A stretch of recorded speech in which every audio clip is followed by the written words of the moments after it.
Well, mental issues were always there in our society. It was just that we were in denial.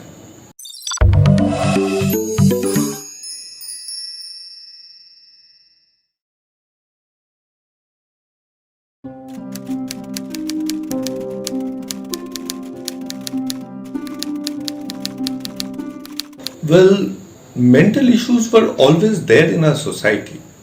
It was just that we were in denial. We never accepted that anybody could be mentally disturbed yet not mad. But now, if we look at the silver lining from these unfortunate incidents happening around us, probably it is that the society has started realizing that a common person can also have mental issues.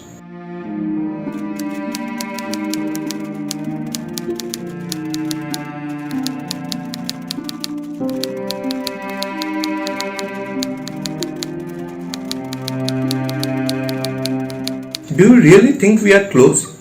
Does staying together, spending time with each other mean that we are close? You hardly lose contacts with friends nowadays thanks to social media. Even acquaintances claim that they are close friends. But is that a true reflection of the reality? Can you share your deepest thoughts with them? Are you sure that they will honor your confidentiality? Are you sure that at the slightest disagreement they will not copy your private messages and paste it on their timeline? How can you be sure that the call that you are on is not getting recorded? In fact, it is becoming more difficult to share your feelings with your close-knit circle than it is with strangers.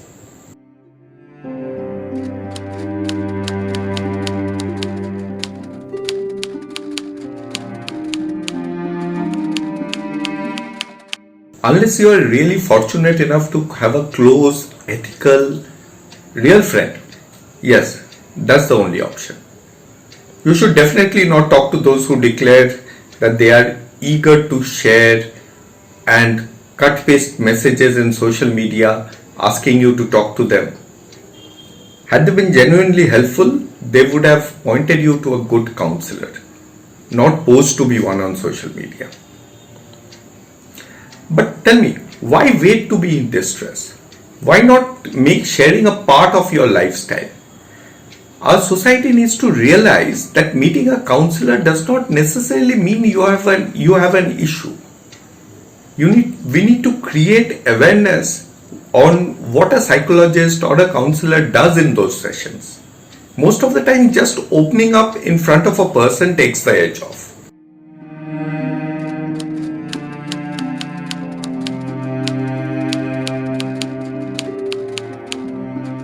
Unfortunately, we have a problem there as well. When I talk to you of a psychologist, I am talking of a real professional who follows the code of ethics to the T. Doctor-patient confidentiality norms are extremely relaxed in our society. We have regulations, but we do not have strict enough penalties for those who break the code.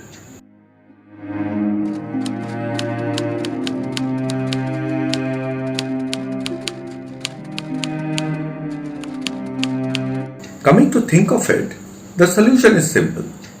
We just need to empathize with and respect the person who is going through mental distress. Maybe there is no written code for friends and family, but there is always a word of honor. Whatever fight we might later get into personally, we cannot break it. We need to resist the temptation of pasting private messages in public view, even if it is for a larger cause. Let us agree to accept that nothing good can come out of unethical behavior. It will always come back to bite us. On the professional front, we need stringent implementation of the code. Privileges cannot be broken, unless of course it comes through legally vetted channels. Private recordings of conversations are just that, private. Our legal system should take more stringent action if any professional behaves unprofessionally in any way. It is just not acceptable.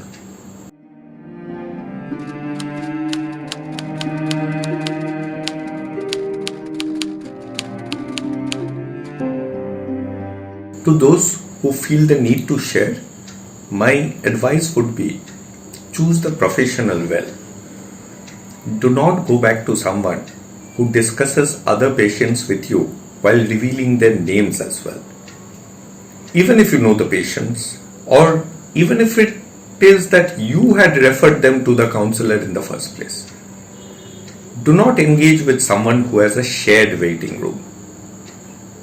Never go to someone whose office does not have a separate entry and exit points. These are a few rudimentary checks.